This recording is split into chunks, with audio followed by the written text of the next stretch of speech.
Please join me in the Pledge of Allegiance.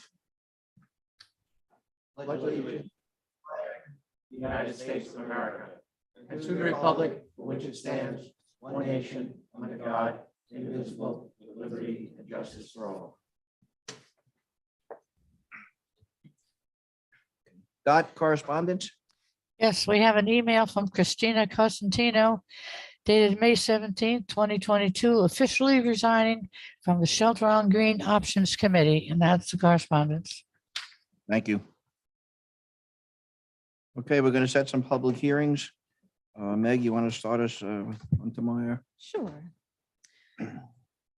Whereas Michael Untenmeyer, 24 South Midway Road, has petitioned the town of Shelter Island for permission to install a mooring in Mananic Creek at a location designated as latitude 41.059913 degrees north and longitude 72.342182 degrees west. Now therefore, be it resolved that pursuant to section 90-5 of the Code of the Town of Shelter Island, the town board hereby calls for a public hearing to be held at 4:40 PM prevailing time on the 10th day of June, 2022, for all interested persons to be heard in favor of or in opposition to the proposed installation. So moved. Second. All those in favor? Aye. Whereas Philip Salvager of 6 Westmoreland Drive has petitioned the town of Shelter Island for permission to install a mooring at the West Neck Bay at a location designated as latitude 41.062797 degrees north and longitude 72.358006 west. Now therefore be it resolved that pursuant to the section 90-5 of the Code of the Town of Shelter Island, the town board hereby calls for a public hearing to be held at 4:41 prevailing time on the 10th day of June, 2022, for all interested persons to be heard in favor of or in opposition to the proposed installation. So moved. Second, all those in favor? Aye. Whereas Ryan Sultan, 4 Glen Drive, has petitioned the town of Shelter Island for permission to install a mooring in West Neck Cove at a location designated as latitude 41.062692 degrees north and longitude 72.367312 degrees west. Note that these coordinates are located on land. Christina? Ryan Sultan. Yeah, 41 in there's West a- Neck Bay. A mooring application. I'm setting a hearing for something that's located on land. No, I don't have that. I don't have that either. It says right there, it says note these, you don't have that? I don't have it on mine. All right, no. okay, No. maybe they corrected it. Be it resolved that pursuant to section 90-5 of the Code of the Town of Shelter Island, the town board hereby calls for a public hearing to be held at 4:43 PM prevailing time on the 10th day of June, 2022, for all interested persons to be heard in favor of or in opposition to the proposed installation. So moved. Second. All those in favor? Aye. It is there, Jerry. I'm sorry, I missed it. Oh, you know what? All right, It was out of order because the next one I had was Sean Ryan. Yeah, that's right. That's what I had. And they're Oh. both Ryan. Yeah. Yeah. Okay. Where Sean Ryan, 43 Brander Parkway, has petitioned the town of Shelter Island for permission to install mooring in West Neck Bay at a location designated as latitude 41.065804 degrees north and longitude 72.364326 degrees west. Now therefore be it resolved that the town board hereby calls for a public hearing to be held at 4:42 PM prevailing time on the 10th day of June, 2022, for all interested persons to be heard in favor of or in opposition to the proposed installation. So moved. Second, all those in favor? Aye. be resolved that Kathy Rasmussen is hereby appointed to serve as Assistant Recreation Leader for the year 2022 at the rate of $20 per hour, effective May 6th. So moved. Second. All those in favor? Aye. Be it resolved that Jared Hamilton is hereby appointed to serve as Traffic Control Officer for the year 2022 at a rate of $21 per hour, effective retroactive May 15th, 2022. So moved. Second. All those in favor? Aye. Be it resolved that Jalil L. Carter is hereby appointed to serve as Traffic Control Officer for the year 2022 at a rate of $20 per hour. So moved. Second, all those in favor? Aye. Be it resolved that Michael Anglin is hereby appointed to serve as a member of the Waterways Management Advisory Council for a term to expire on February 1st, 2025. So moved. Second. All those in favor? Aye. Be it resolved that the supervisor is hereby authorized and directed to credit the reimbursement check received from Epic Insurance Midwest in the amount of $1,465.20, which represents a reimbursement for insurance on the 2022 Hyundai wheel loader in the amount of $55 and the amount of $1,410.20 for deletion of insurance on the 2014 Ford to be deposited to the A2680 insurance recovery account, and then do a budget modification increasing A 2680 and increasing A 1910.400. And be it further resolved that the check in the amount of $2,000 from the Shelter Island Ambulance Foundation shall be credited to the A 4560.484 ambulance office and miscellaneous account. And be it further resolved that the check for the survey reimbursement in the amount of $5,675.30 from the Elizabeth White shall be credited to CP 2701 refunds from prior year's expenditure account. So moved. Second. All those in favor? Aye. Be it resolved that the Town Board of Shelter Island hereby approve the service award program list of 2022 volunteer ambulance workers of the Shelter Island Volunteer EMS. Be it further resolved that the town clerk is hereby authorized and directed to execute a certified copy of this resolution and forward to the EMS director with the certified list for the required posting. So moved. Second. All those in favor? Aye. Okay, we have on the next item is the mooring application procedures. We're gonna hold on that and have a discussion on that Tuesday at the work session.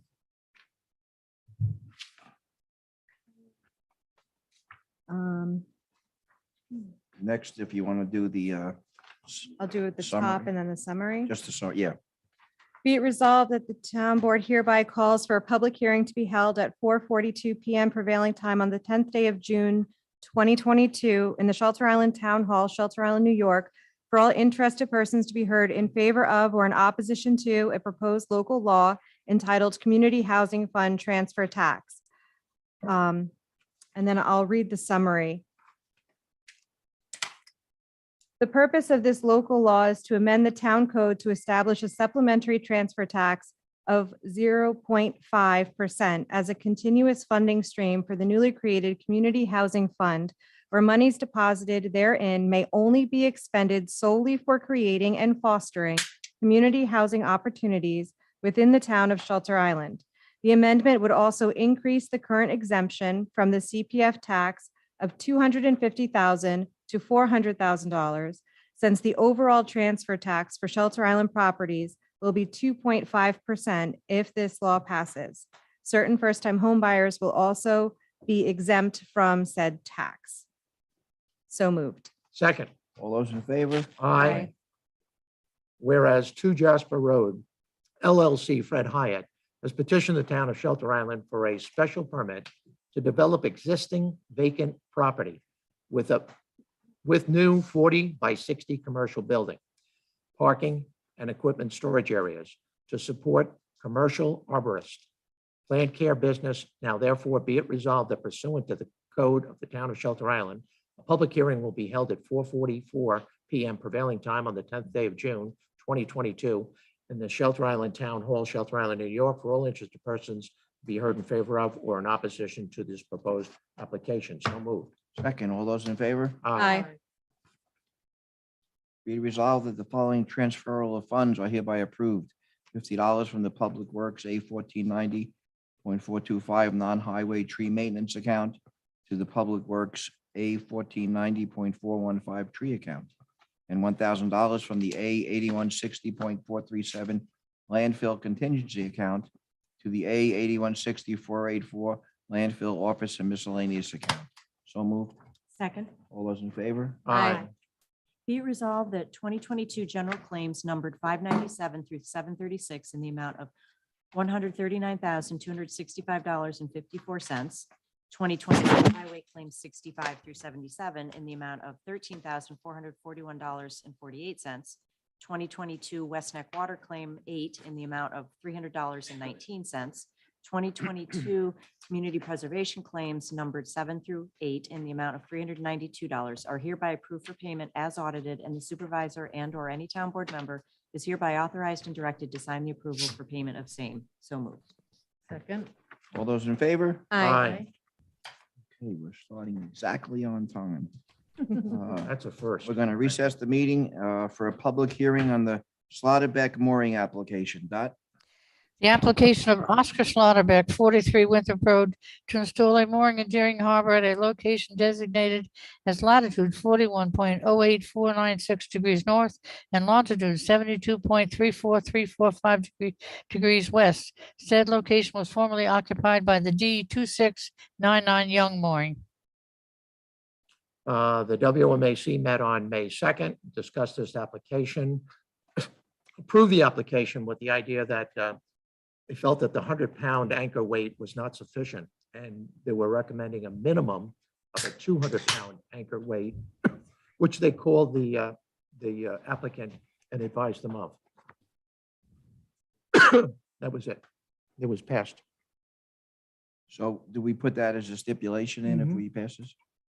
Well, it's a strong recommendation because of them. They felt with the size of the boat and the 100-pound anchor weight that it wasn't sufficient. And obviously, there are other boats in the area, and we're trying to prevent any Not in movement there, of I that know. anchorage, to cause damage to other surrounding boats. So I would make it a stipulation, and I think it's important. How many pounds was that? 200. 200 pounds? Yes. Okay, I'm going to make a note on the resolution. Okay, any comments on this application? Okay, we'll close that hearing and open the hearing on the Hoffman mooring application. The application of Leslie Hoffman, 14A Heron Lane, to install a mooring in Shelter Island Sound at a location designated as latitude 41.04764 degrees north and longitude 72.331662 degrees west. Same date, May the 2nd, WMAC met on the Hoffman mooring application. They approved it, but with a new location. The new location is latitude 41.047741 north, longitude 72.331751 west. The reason for the new location is to allow for more room for possible neighboring moorings. Okay, any comments on this one? Okay, we'll close that hearing and we have to wait a minute because these are scheduled by time and this has never happened to us before. Where we run ahead of ourselves.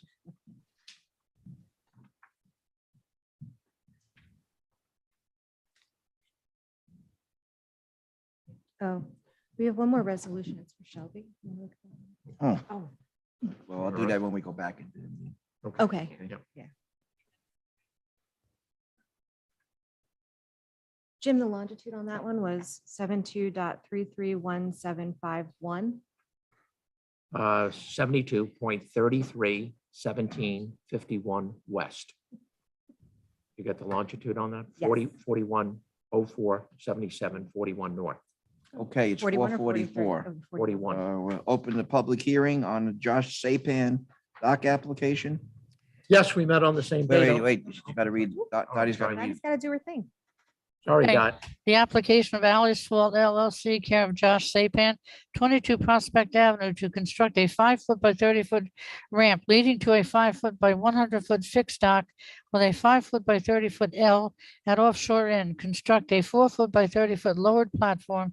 Install 2 7-pile dolphins on west side and 2 pile dolphins on the east side of the dock.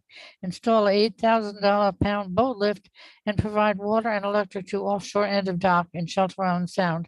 And I have correspondence on that, a verbal request from Mr. Sapan that the public hearing be recessed to be reconvened at a later date to give him time to do more research on his application.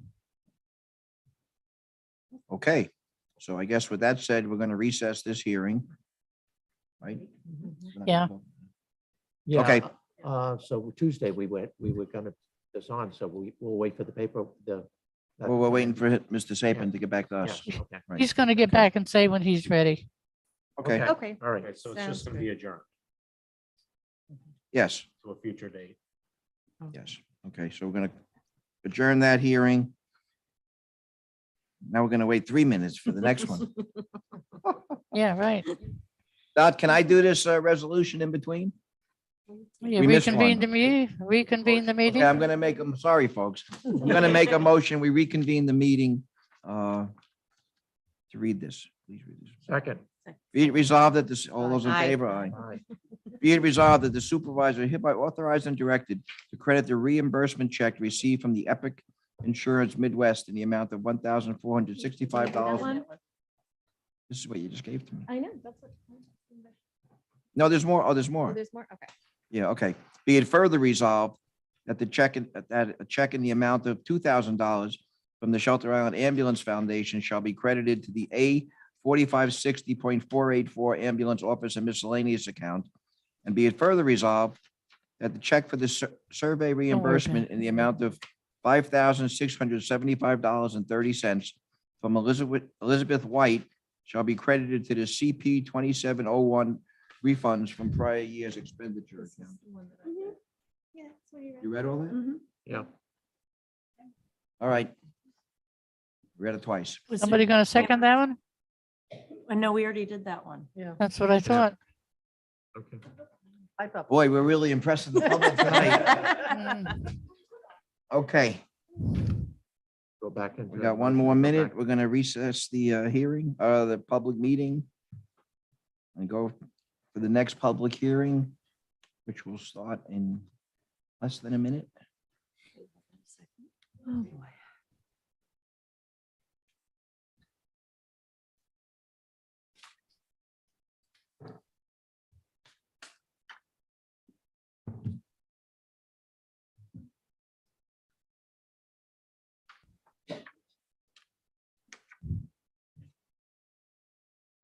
I feel like we need a Jeopardy timer. Boy, who would have thought that 2 minutes would? Didn't realize it was that long. I I know. know, right? Do, do, do, do, do, do, do, do.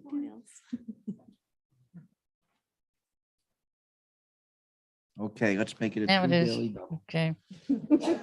This is for a public hearing on 9 North Manatee mooring application. Dot.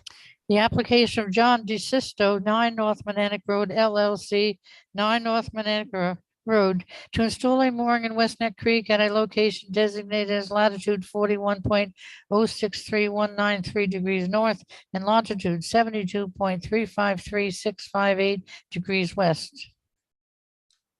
Yeah, this application dates back months, back into the end of 2021.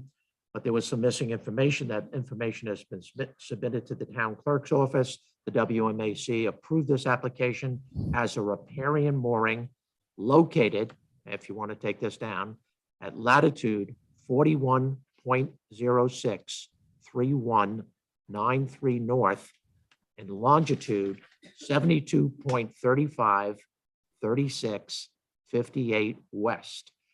The members wish to impose a 25-foot boat length limitation.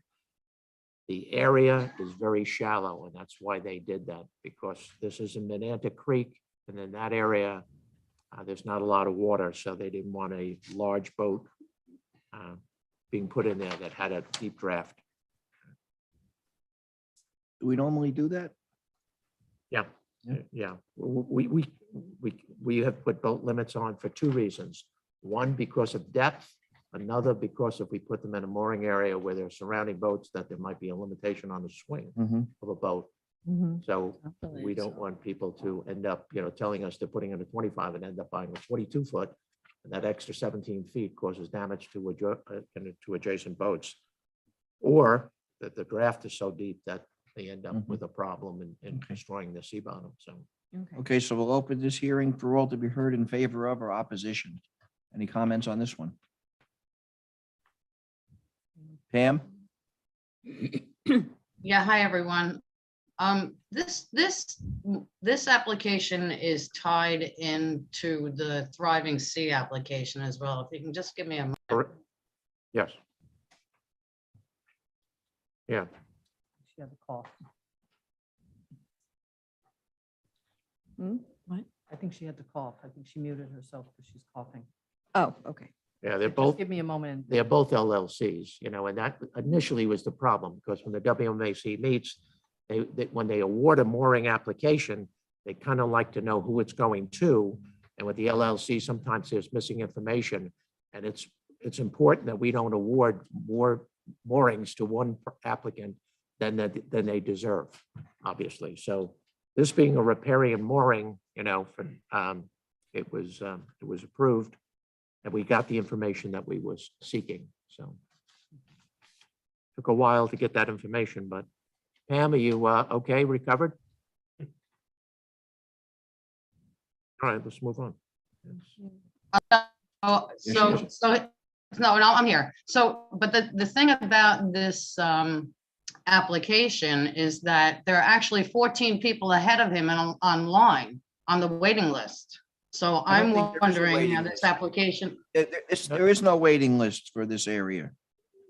Well, this is a The waiting list is for the stake mooring and pulleys on Daniel Lord Road. This is not for the mooring This field. is a riparian mooring also.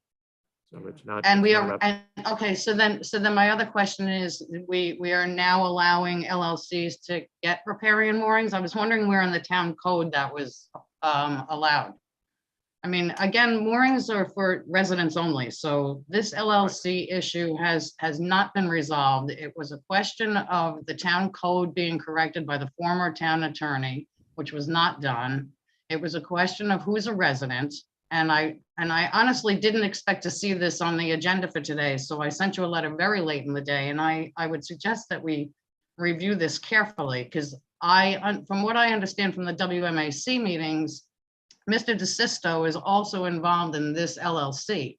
So when we're looking at how many persons are allowed to have a mooring, if they are in fact managers of LLCs or whatever, this has not really been resolved by the town board or the town attorney. And now we I have a was new told- town attorney that I'm sure has no idea of what I'm talking about, but I think he does. I think the town board's feeling originally was that an LLC is the name that owns the property and the mooring goes with the property owner, not a resident per se. This is something we tried to define with residents and we ended up Does- burying ourselves because we tried to change too many definitions at once, I guess. Stephen? Yeah. If you none of just look, this is that- resolved. Excuse me, Pam. Go ahead, Stephen. Section 90-4 is the definitional section of the moorings code.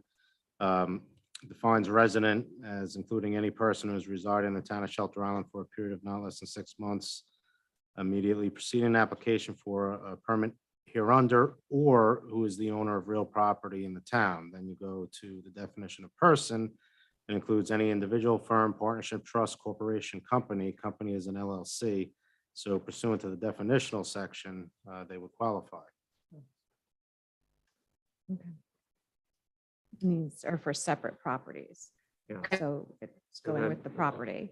But so what are we saying here? Because this is really what was confusing about this entire conversation over the past 8 months ago, honestly, about with the LLCs, you have how many LLCs get how many, they get a riparian mooring now, that's what we're saying, so they're entitled to a riparian mooring.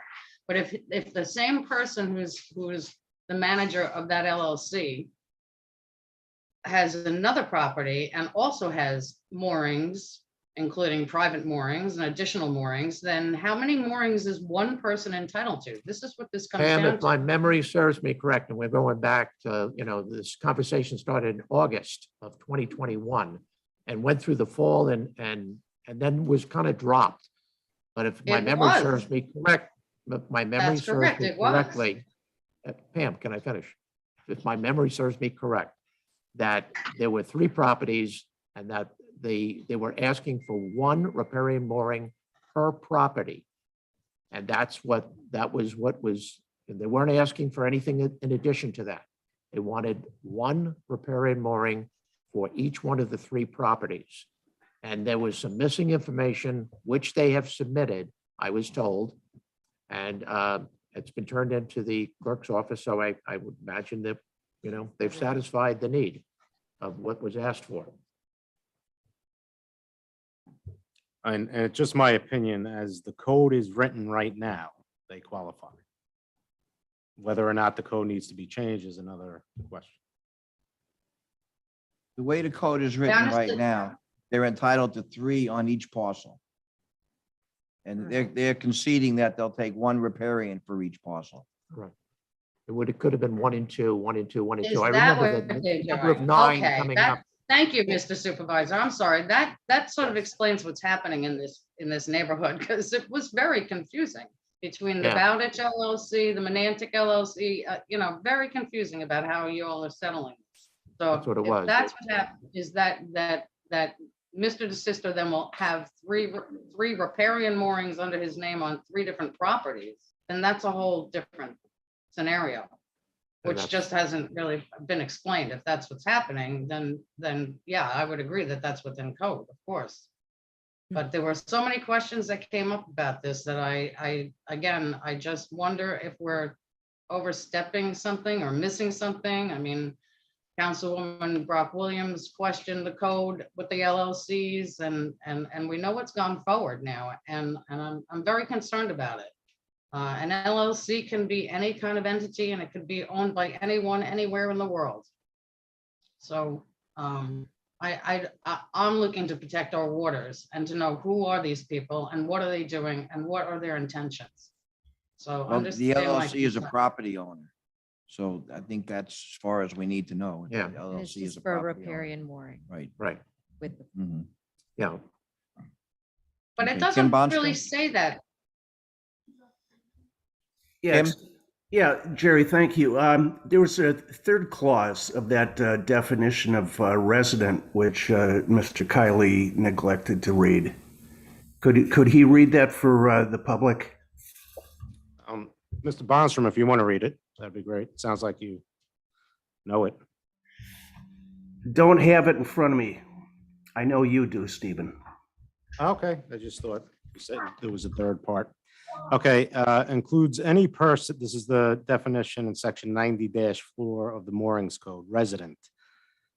Includes any person who has resided in the town of Shelter Island for a period of not less than 6 months immediately preceding an application for a permit hereunder, or who is the owner of real property in the town, or in the case of an organization where the majority of owners or beneficiaries are residents, period. That's the clause. That's the clause that gives you a problem. That's not true. It's an or. You have to read it grammatically, and it says or who is the owner of real property, or in the case of an organization where the majority of owners or beneficiaries are residents. Yeah, except that we are talking about the case of an organization. No, an organization could be like a yacht club. This is, Or an a company. LLC. If that's how you want to define it, you can define it that way, but my interpretation is that it's an LLC. And also, it's my understanding that there's a managing member of each of the LLCs, and that particular managing member individually is a resident. Well, the third. Regardless, it says it's or a property owner, and Yeah. they're entitled to moorings. All right, so your interpretation then makes the third clause of that definition a nullity. You can meet 3. You either you resided for a period of not less than 6 months. That's one way you could become a resident, or you're the owner of real property in the town. That's the second way. Or in the case of an organization where the majority of the owners or beneficiaries are residents. Yes, So- in the case of statutory interpretation, the more specific clause governs. No, there's 3 options to become a resident. You have 3 options, standalone options, and they're availing themselves of the second, and presumably they comply with the third as well. Well, they don't. If a majority of the The organization. opinion of the recommendation of the town council to the town board is that it does, and that's what we're gonna go with. Okay, anybody else want to talk about this? Okay, we're gonna close that hearing and open the hearing on the Thriving Sea mooring application. Dot?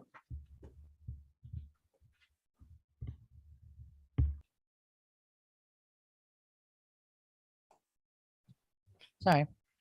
The application of Thriving Sea LLC, John DeSisto, 3 Bowditch Road, to install a mooring in the West Neck mooring field at a location designated latitude 41.065006 degrees north and longitude 72.362160 degrees west.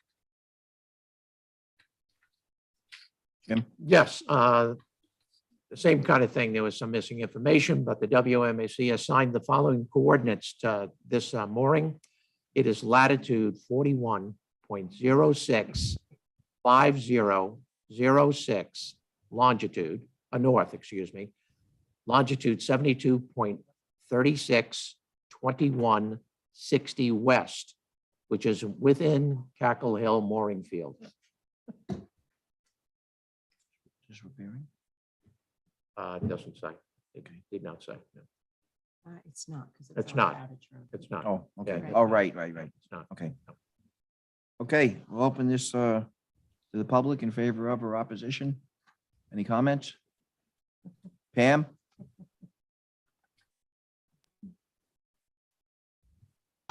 Yeah, I have a question about when was this heard to the WMAC? Because did they vote on this application? I didn't see any record of that happening. This- I think it was, August Yeah. or September of last It year. was the fall of last year, yes. Yeah. I don't have the exact date in front of me, but they approved it with the idea of this, on both of the 9 North Monantic Road and Thriving Sea LLC, with the stipulation that there was some missing information for the application. Once that information was submitted, the application would have been complete. And they moved on the application with the idea that once that information was provided, it would be approved.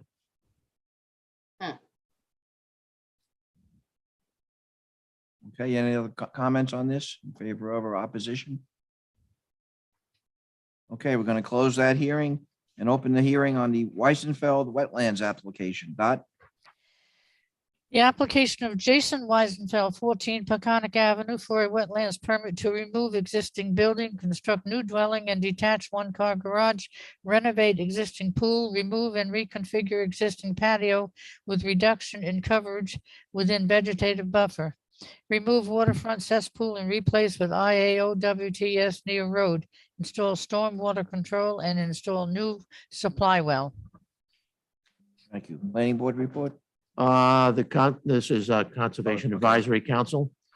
They met on May 9th and discussed this the Weissenfeld application, approved it 7-0, approved existing pool rehab, but the following 5 stipulations, recommendations, actually. Number 1, no dewatering. Number 2, a 5-gallon per minute maximum pump because of the water sensitive area that it's in. Number 3, infiltration of the chambers moved out of the 100-foot line. So they want those infiltration chambers moved I forward. don't know what that is. Somebody's gonna have to explain that. Okay. Yep. Number 4, Man. replace the wood bearing wall. And number 5, replace the sod with zoysia grass, which would minimize fertilization, need to fertilize along that sensitive area of Crab Creek. This is Weisenfeld, right? Yes, Okay. yes. 14 Peconic, yes. Okay, and then the planning board? Planning board doesn't have their recommendation ready yet. COVID kind of threw them for a loop and they didn't get it done in time for the meeting. Okay, Matt, you want to present? Matthew Sherman, I'm Sherman Engineering and Consulting. I'm here with the property owners, Jason Weisenfeld and Eric Zelenko. If I could share my screen and kind of go over a couple of the key parts of the application and show you some of the issues that we were looking at there.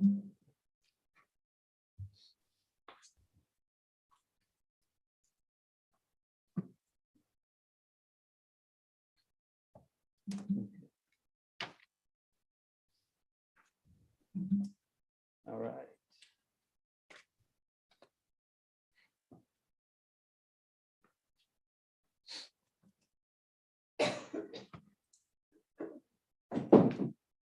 Okay, what's on the screen now is a modified survey of the property at Peconic Avenue.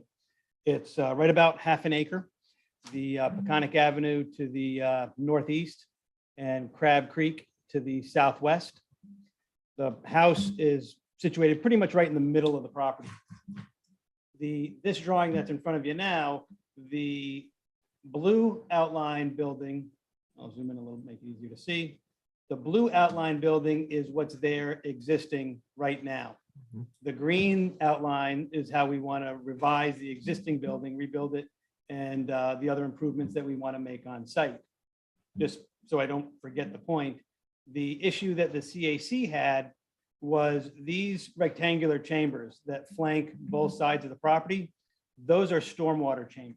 So they're about a 2 foot or 1.5 feet by 4 foot long by about 1 foot high plastic chambers that give us somewhere to put the stormwater off of the roofs and other impermeable surfaces so that we can get it below grade without getting it too deep, because we don't have a lot of depth to groundwater. Right. So because of the impervious surface and the amount of rainfall we were grabbing, we have a fairly large number of chambers.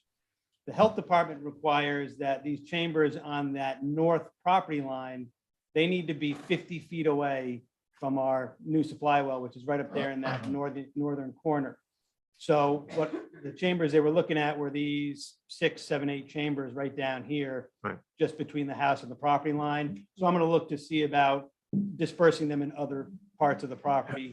Probably maybe put them here between, this is a detached garage between there and the dwelling, or possibly over in this area behind where I've got a couple other chambers. So just kind of getting them out of that area, moving them. What do they do?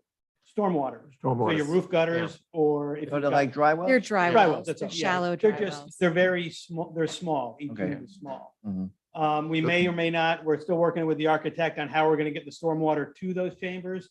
We may use French drains, we may use rain chains, there's a number of different ways that they can make that happen. But the end result being is that the stormwater doesn't flow over grade, it just goes right into the ground, into those stormwater chambers. So the reason the 50 feet has to be from the well, Matt, I would imagine that. So when that water goes back into the ground, it has some time to Filter, kind of yeah. filter itself Yeah, out exactly. as it moves towards the well. In this case, it doesn't really make a lot of difference from a practical standpoint, because groundwater is flowing past the well towards the creek. So groundwater is flowing away from the well Okay. towards these stormwater chambers, but it's still a code requirement. Right. So that's where that 50-foot requirement comes from. The original 3-bedroom house was built in 1959. It was prior to our zoning code, prior to our wetlands code. The let me get you over here. The house.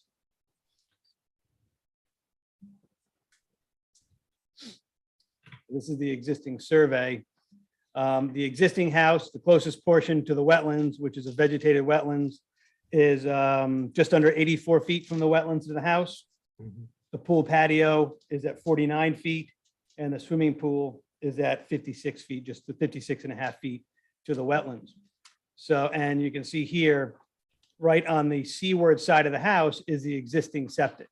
So we got a variance from the health department in order to remove that septic from the seaward portion and move it up to the landward portion of the property. So the septic goes from this location right here Yep. up to the that corner of the property between the house and the road. So we get it as far from the surface waters as we possibly can. We had to get a variance from the health department in order to do that. That was a exceedingly long and tedious process, but we were able to make a site plan that the health department felt was a marked improvement over what was there now. That variance process came on the heels of a variance with the town. The original plan had a 2-story section of the building near the southerly property line. The ZBA felt that was too much of an imposition on the neighboring property owner. So the property owners for our property and their architect went about redesigning the new building to move that second floor addition so it was compliant with town zoning code. The real from the wetland standpoint, what's really happening here, there's a few key improvements. One obviously is getting that septic system away from the wetlands and landward. The other is the stormwater drainage, getting it so it's not flowing over ground and getting it recharged prior to getting anywhere near the wetlands. There's currently that current patio we're going to be reducing the coverage of patio within that first 75 feet. So within the vegetative buffer, we're going to be reducing that by about 281 square feet. The swimming pool gets reconfigured and these semicircular ends get taken off, and we're going to square off the ends. That's going to enable them to put in an automatic cover and also reduce the coverage of the swimming pool by about 120 square feet within the vegetative buffer. As far as the CAC's recommendations, there's not going to be a need for dewatering. The bottom of the pool is designed to be 2 feet above highest anticipated groundwater, which is actually about 2 feet higher than the groundwater we saw when we did the test hole. The test hole had groundwater at about -1 foot. We know in this area it's going to be tidally influenced. So we made a conservative assumption that our highest groundwater would be at 1 foot high. So What's 2 the feet depth higher. of the pool? The depth of the pool was, I got that on a drawing here. I think the deepest end is 8 feet. Mm. At the deep end? The whole- Okay. And we've got the proposed layout. Okay, then I had that significantly deeper as a proposed. So it's going to be 4 feet. So we'll actually be 7 feet, 6 to 7 feet above groundwater. Yeah, I'll tell you, to be real honest with you, just as a person, that's a great move, especially in that area.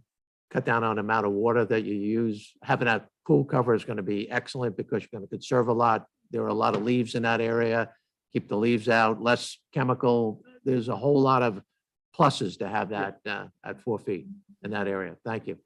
Is there a basement now? There is, yeah. It's dry. I'm sorry? It's dry. Yeah, how was your basement? The basement slab is going to be, what did I say, 30 inches above, 30 inches above groundwater to the basement slab. Okay. So, and that's, again, that's groundwater, estimating it higher than what we actually saw when we were doing the investigation on site. The house itself, we're going from 3 bedrooms to 4 bedrooms. So it's really a, relatively minor change as far as the usage on site. These are the elevations, even though they're more, for the ZBA application, still just to help give you a good picture of the overall view of what we're looking to do. So a relatively modest house. It's a small property. They're doing what they can in order to make it come up to modern living and structural and environmental standards. And we're going, I think we're working on 2.5 years now through this process. Right about that? 3? We're not going to. But who's counting? We're going back to 2.5 months, 2.5 years. Yeah, so they've really been through the ringer in trying to get things to happen for this property that just makes sense. And, every step of the way, we've had some good interactions with all the different regulatory agencies, whether it's the ZBA, the health department, the DEC, and as we've marched through this, the project has gotten significantly better all the way through. So we're happy to see it here at the final stage. If you have any questions for myself or the property owners, please feel free. We'll be more than happy to answer questions you've got. Matt, do you know when the pool was built? I'm sorry, No, you're good. wasn't even looking. I don't have that, but I can look up see if there's a certificate of occupancy for it. The house was built in 59. Mhm. And I can go back and look at aerial photos too, and just let you know for the work session. Yeah. Matt, what is the recommendation of the CAC replace the wood bearing wall? Oh, yeah, I'm glad you mentioned that. There's a wood wall on the north side of the house, north side of the patio, excuse me. It's in pretty decent shape, but it's a railroad retaining wall. It's going to need to be replaced in the next several years. And actually, it was a recommendation by one of the CAC members of, if we're doing all this work, let's replace that wall now. So be a little proactive with that. So I'll submit some information for the work session showing that current railroad tie wall just being replaced in place, but with a precast or with a cast in place concrete wall. Is that in the same area as the stairs, the timber stairs that are? Yeah, mentioned it here? extends from the timber stairs back toward the road. Okay.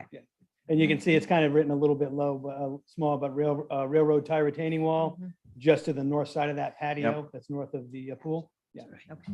Cool. Pool dry well, where's that going? I saw on the septic plan, it's in the back of the house. Yep, the pool dry well is right smack dab in the middle of the front yard, right between the house and the garage. Okay, 8x8 pool dry well, because the pool equipment is going to be up in this area here by the garage. So that's going to end up, being in the best place for that. It'll discharge directly to that pool dry well. Okay. I did notice the blower is really close to the property line. I guess it has to be, right? Which blow are you talking about for the Maybe IA unit? Yeah. No, it's outside the 25-foot setback. Is it- If you look on this Yeah. drawing here up on the Yes. screen. house. Oh, okay. Looks like about 27 feet. think I was- Yeah, I was reading- they built this small well next to the house. So the AC units and that IA blower will be down inside that to help, help keep the noise down, help abate that noise somewhere. Just a little over half acre and it's kind of narrow, so Yeah. everything's kind of squeezed in there.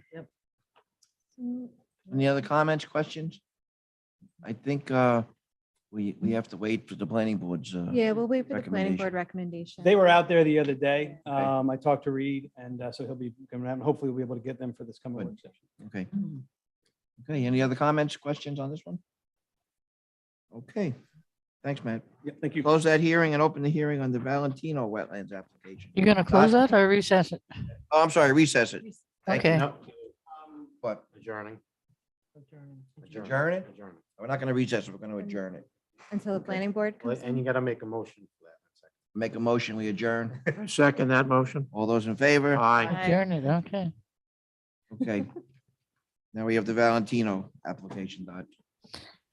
Right, the application of Robert Valentino, trustee for Heidi Valentino, qualified personal residence trust, 8 Osprey Lane, for a wetlands permit to retain existing deck constructed without building permit.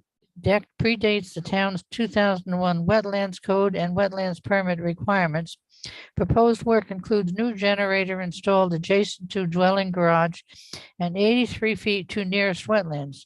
Stormwater dry well is also proposed at 56 feet from wetlands. Existing septic 66 feet from wetlands to be removed and replaced with a new system at over 100 feet. Existing septic to be replaced after approval of the accessory building construction, which is outside the regulated area and beyond wetlands review. Jim? I don't have anything for the CAC. I've got the application in front of me, but I don't think, we didn't talk about it in May, we didn't talk about it in April, and I'm not, and bring all my notes all the way Planning back. board? Okay. Mhm. So the planning board notes that this work is part of a larger project, the rest of which is not in the regulated area. With the exception of one stormwater dry well, no new structures are proposed in the vegetative buffer. The new generator is proposed in the adjacent regulated area. The existing deck expanded without permits in 99 to 2000 was constructed prior to the town's adoption of the Wetlands Code and is partly in both the vegetative buffer and adjacent regulated area. The house has gutters whose downspipes discharge roof water onto the surrounding lawn. The applicant proposes to pipe these into dry wells per the near shore overlay requirement. Does not require a SWIP. It has a DEC permit. Let's see.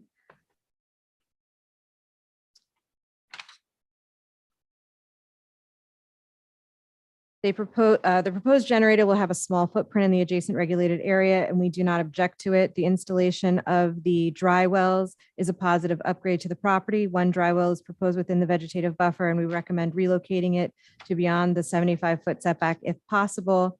Homeowner intends to install a correctly sized IA septic system outside of the regulated area. If the accessory structure is approved, we expect that it would be permitted, but there is a possibility that the applicant does not proceed with the accessory structure or sanitary upgrade. We recognize that the deck was enlarged without a building permit prior to the Wetlands Code adoption.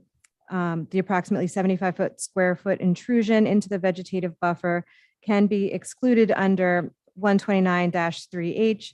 We note that the deck boards have limited gaps to permit stormwater to drain through them to the ground below. We recommend that as a condition of approval, that this be improved upon with new decking, the reinstallation of the existing decking, or in the place cutting in of wider gaps. Other mitigations noted on the permit application should also be maintained, such as additional plantings to increase non-turf buffer at the water's edge, replace current pool filter with new cartridge filter, install salt cell disinfection system for the pool. Although we would like to see that the sanitary system is upgraded, we feel that the offered mitigation is sufficient to permit the generator installation and legalization of the deck, even if the accessory structure is abandoned. With these considerations, the planning board recommends approval of the application. Okay, Matt, this one of yours? Matthew Sherman, Sherman Engineering and Consulting. I'm here on behalf of the Valentinos, the property owners on this application. I'll do the same thing. I'll share my screen. Just out of curiosity, did the CAC actually vote on this that you remember? They haven't done their I site visit. don't I think don't they've seen it. Okay, I that's- think that they that's were okay. talking about doing it the week of June 6th. Okay, Um, all right. I didn't think so. Make sure.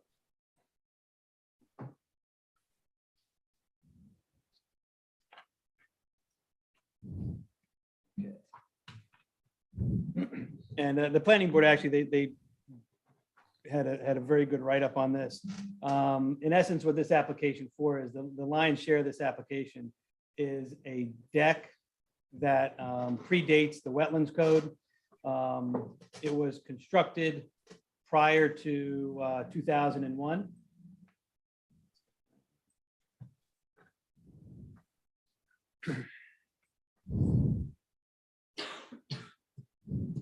So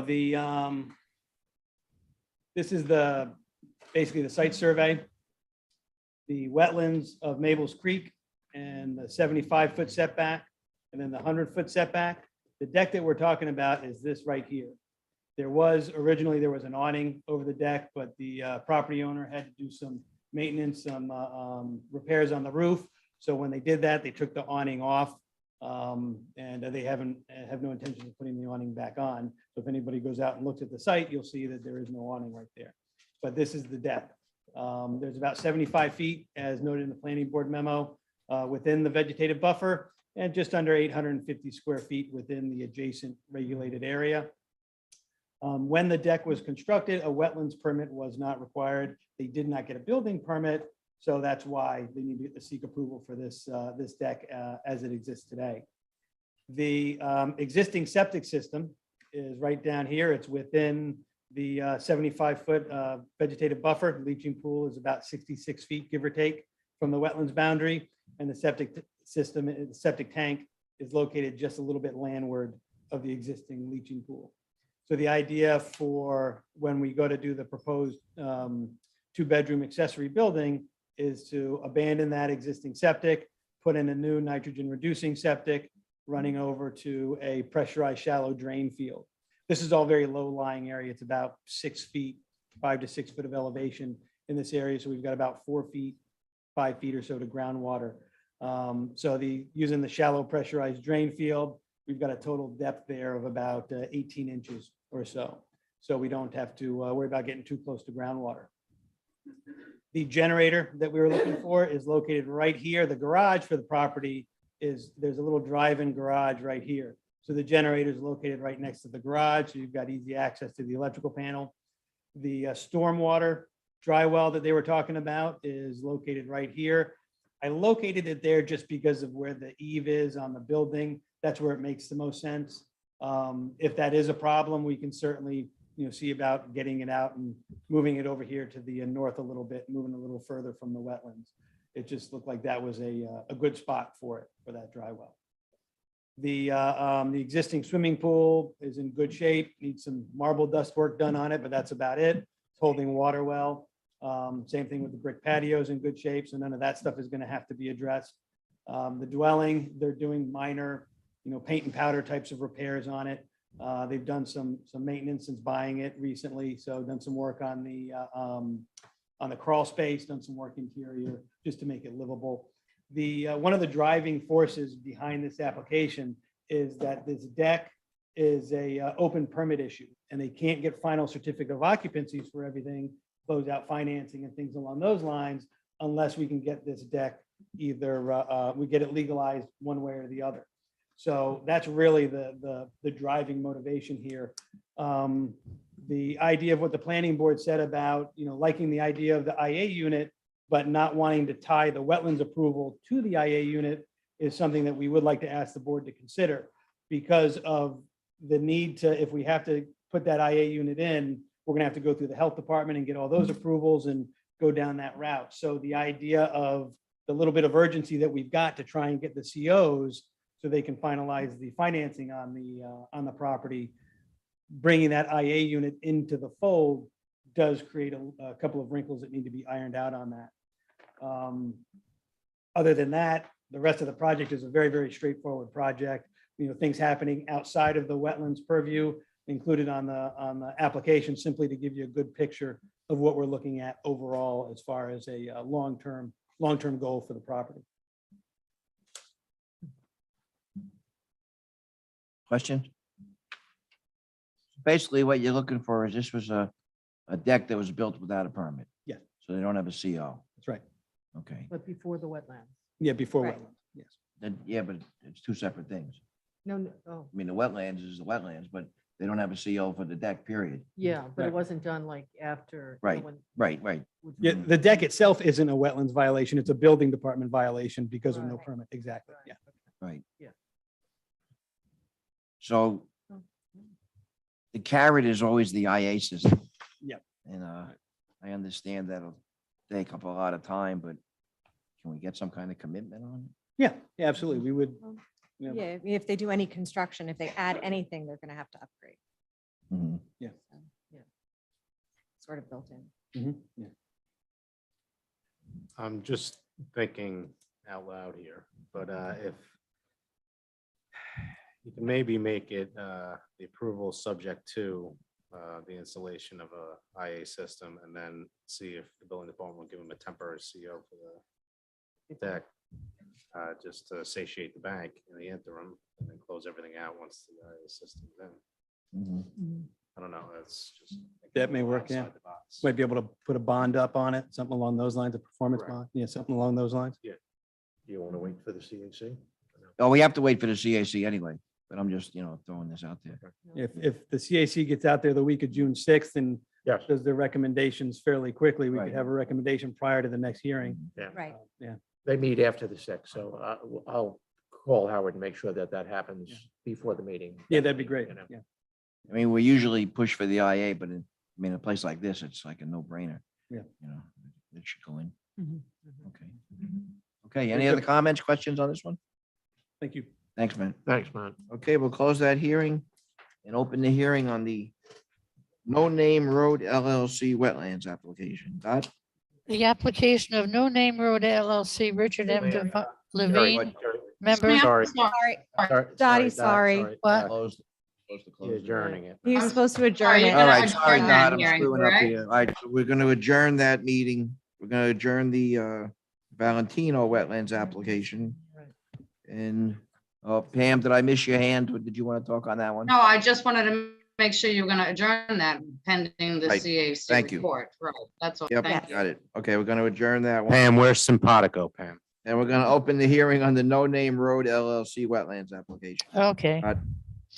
There you go. The application of No Name Road LLC, Richard M. Levine, member 47A South Ferry Road for a wetlands permit to demolish and remove existing 212 square foot of rear deck beneath footprint of existing 289 square foot second floor balcony to remain, and 164 steps, 58 square foot beneath balcony, 95 square foot outside balcony, 82 foot from wetlands, tidal wetlands, with 292 square feet of steps, 78 feet from tidal wetlands. Install gravel drainage trench beneath outer edge of proposed deck steps. Construct 3 foot by 5.5 foot covered front entry landing with 1 foot by 4 foot step, at least 75.2 feet from freshwater wetlands. Demolish existing 4 foot by 4 foot front landing adjacent to existing wood deck and construct in its place a 1 foot by 20 foot wood step, 75.4 feet from freshwater wetlands. Install one AC unit within 25 adjacent 25-foot adjacent regulated area, and establish a 5-foot wide, approximately 406 square foot buffer to be planted with native vegetation in place of existing lawn at base of slope adjacent to Cockles Harbor. Okay, CAC, Yep.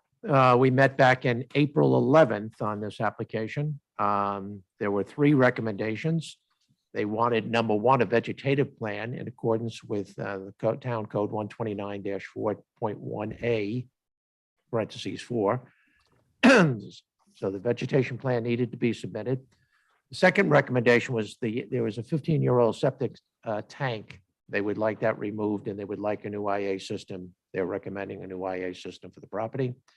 And the third thing was to relocate the proposed AC unit, which is on the west side of the dwelling, and move it to the east side, adjacent to the proposed AC units, and thereby removing the AC units from the vegetative buffer. So they didn't want the AC units in the vegetative buffer, and by moving it over, they're moving it out of there. The vote was 7-0, provided those 3 things were done. any board? Okay, you got it. Huh? You got it. I do, I have it. Planning board members conducted a site visit on April 17th, 2022, and found that though no stormwater dry wells were located on the survey, the downspouts appeared to be piped underground to some destination. They did not see any outfall, so presumably dry wells are present. These should be confirmed and located on the survey as is required in the near shore peninsula overlay. One gutter did not have a downspout, a wooden sided stone-filled box under an open gutters and presumably acts as a splash box. They recommend putting a pan underneath it and collecting that water into stormwater dry well of some kind. There are 2 outdoor showers with one on the west side of the house seeming to get the most use. They recognize that outdoor showers are similar to hose bibs without water capture, but in this case, there are signs of erosion going from under the deck in the direction of the wetlands. Shower pans should be set, and the runoff should be collected in a dry well. A gravel trench drain is proposed in front of the bottom Cockles Harbor deck step. This will be helpful in limiting stormwater flow. We would also like to see that the new wood deck and steps be constructed with 1/4-inch gaps between the boards to permit stormwater to travel through the structure so that it may be absorbed by the sandy soil under the deck. Survey does not locate septic system. It should be shown. The well is visible at the start of the driveway and should likewise be located on the plan. Property is improved with relatively new dock as of 2020, and the shoreline has been hardened with a rock revetment in 98. The applicant proposes to install a native planting buffer in place of their existing lawn, approximately 5 foot wide and 408 square feet along the bluff top of Cockles Harbor. Planting species and quantities are not named, and it is not certain if the existing lawn is to be first removed. If the lawn is to be removed, silt fencing should be installed for this work. We noticed that the grade from the house to the freshwater wetlands was far steeper than that to Cockles Harbor. Buffers of native plantings may be more appropriately located along the turfed areas above the freshwater wetlands to slow down surface flow in that direction. 3 boats are partially sitting on a short storage rack constructed in the vegetative buffer. Natural vegetation under and around the rack does not seem to be disturbed, and removal of the rack may do more damage than good. We also feel that less harm comes to the natural vegetation when a boat is stored off the ground rather than lying and dragged through it. We do not believe that the rack needs to be removed, but ask that boats be stored out of the vegetative buffer in the off-season or during longer periods of non-use. In many previous applications, the town board has requested IA upgrade of the sanitary system. This application is of limited scope with no increase in habitable space, and we do not believe that it merits the additional cost of the sanitary upgrade. With these considerations, and the understanding that no elements are being proposed in the vegetative buffer, the planning board recommends approval of this application. Okay. Anybody?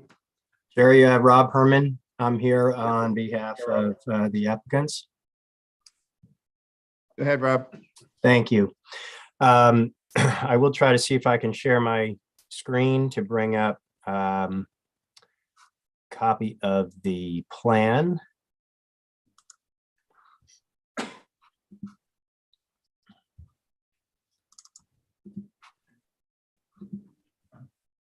I should have, should mention that Rob was present at the CAC meeting, and went through these recommendations by the CAC one at a time, and kind of tried to counter each one of these, but the CAC kind of stuck to its guns by making these recommendations and staying with these recommendations. I'm sure you'll hear. Okay. So Jim, I think you're confusing this one with the 4 Dawn Lane application. I don't think I Oh, actually, okay, you're right, you're correct, that's right, you're correct, but I can sorry. do so now. And I appreciate the you're the right. hybrid option here, as I'm the latest COVID victim. So I Oh. appreciate being able to do this Good remotely. luck. Thanks. Is the plan visible okay there for you? Yep, we got it. Okay. So this is it's a relatively straightforward application. We're seeking permission to replace an existing waterside deck and steps that's located partially beneath an existing about 289 square foot roofed over balcony on the harbor side of the house with a somewhat larger deck to create a little bit more usable recreational seating area in the rear yard that slopes toward the harbor.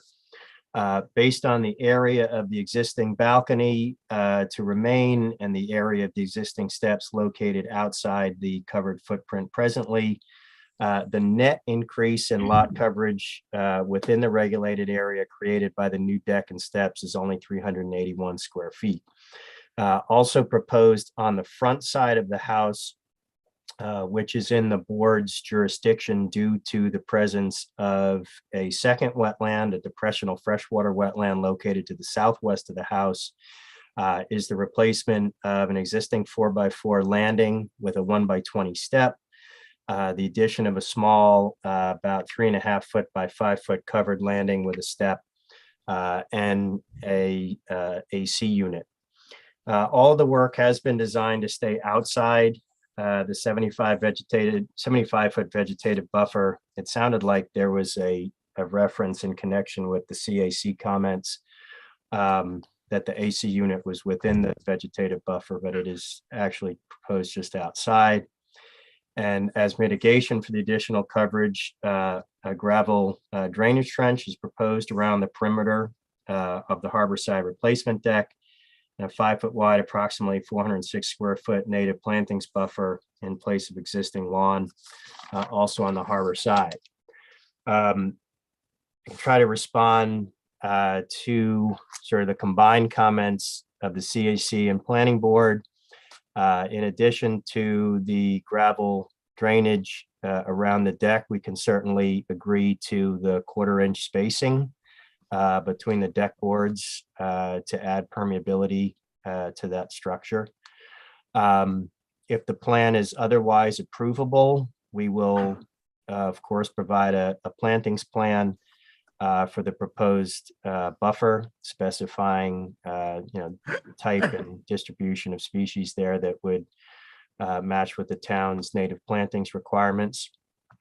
Again, that AC unit is proposed just outside the 75 foot vegetative buffer, and just the way the property kind of lies, that the owners would like to keep it where it's proposed, but if the board felt really strongly about relocating it, they can do so. You can see there's a couple of units on the opposite side of the house now that are proposed outside the 100 foot regulated area for both wetlands, for both the harbor side and the freshwater wetland area. But it was starting to get a little bit busy over there, which is one of the reasons they kind of moved it into that corner of the house on the other side. Let's see, the kayak rack.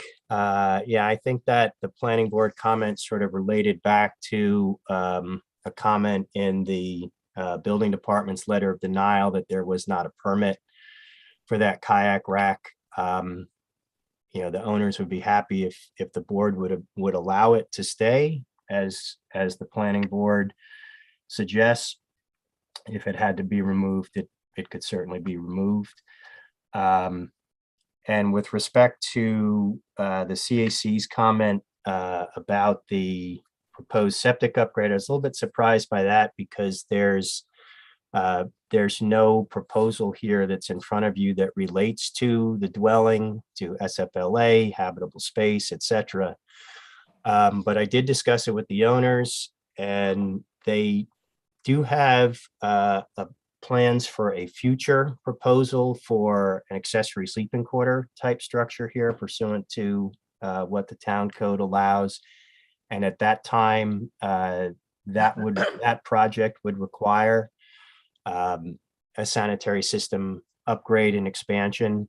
And so given that this application does not speak to the dwelling structure at all, we would hope that the board would sort of waylay that request and let that be addressed sort of more appropriately in connection with a future project.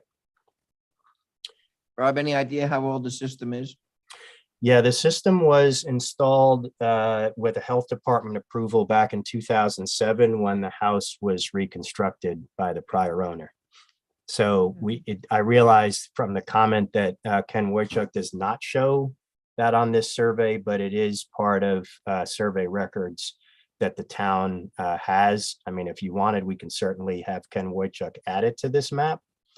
But that did go through a town and DEC permitted project back in 2007. So the system that's in there is an approved, modern system that was, it's just conventional. Meg, anything? No. Good. Jim? No. What the planning board is actually asking that you put the septic and the well, or am I wrong? No, the CAC is. Oh, the CAC. Planning yeah, board oh, said no. That's right. And the CA is the first time we ever got a split That's what decision. decision. Yeah. I was gonna say that we'll talk to the town engineer Yeah, for his recommendation, but good point. okay. Any other comments, questions on this one? Rob, anything else for us? I don't have anything else on this unless you have any questions. Here's one more application, but it's for Dawn Lane. Adjourn. Yeah, I think I have one after your next one. Yes, you do. Okay. I think I can close this here. Subject to receipt of comment from the engineer regarding something. Okay. We're gonna close this hearing subject to the receipt of comments from the town engineer on the Within need 2 for, weeks. yeah. So I'm sorry? I give him 2 weeks, so it's not. Okay. Yeah. Right. What he said. And Okay. Jerry, would the board like us to add that existing system to this map just for reference, or? I think it would be good to give that to the engineer. Yes, Okay. please. No, and actually, maybe if we could word it where, the engineer has 2 weeks and then Right. Mr. Sherman will have 2 weeks to respond to the engineer. Mr. Herman. Mr. Uh, Herman. Mr. Herman. Sorry, Mr. Herman. Can be a chairman. Sherman. Yeah, I apologize. There you go. Okay. Okay. We're gonna open the hearing on the 3 Pandian special permit application. Scott? The application of 3 Pandian Acquisitions LLC, care of Richard Hogan, for a special permit to develop vacant property with new single-family dwelling, accessory building, pool, patio, and other typical residential improvements on Lot 2 of Pandian Landing. Jim, you have anything? Yeah, it's, we did discuss, CAC? we did discuss it at the CAC meeting. I went out there today. There's no start on it. I think they've started working on Lot 1, if I'm not mistaken. They've done some excavation on Lot 1, but nothing yet on Lot 2. The concern was about, the major concern was about dewatering. And that the water table is fairly high in that area, and that they were putting in a basement and under the house. And that they were, Matt mentioned that they were going to raise the plot of land there, if I'm not mistaken, 4 feet to avoid that, so that the basement would be showing, probably half below and half above, or maybe 2/3 below and 1/3 above, the house. But that was the major concern. It's obviously a big piece of property. There's a lot of latitude to keeping, to adhering to town code. There's really nothing that needs to go in a 75-foot or 100-foot, setback areas, because you have a lot of room to play with. You know, so most of the conversation went, strictly by the dewatering issue. That was the main concern. And the tree. Oh, and the tree. Yeah, there is a beautiful tree that's located, very nicely shaped tree, I may add. I photographed that thing when it was in bloom. It's a beautiful tree that might have to be relocated will have to be relocated because it just happens to be, I believe, where the house is going. So we know that they can successfully move that if they want. They could take the tree down or successfully transplant it another part of the property. After nesting season. Yes, after nesting, yeah.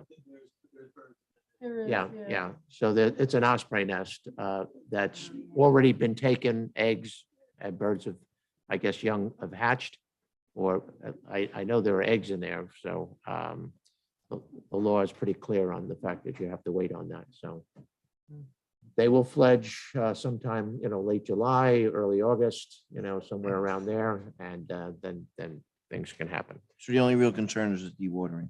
Correct. Yeah, Mhm. that's the major concern. Amber, do you want to do this planning board one? Should I? Sure.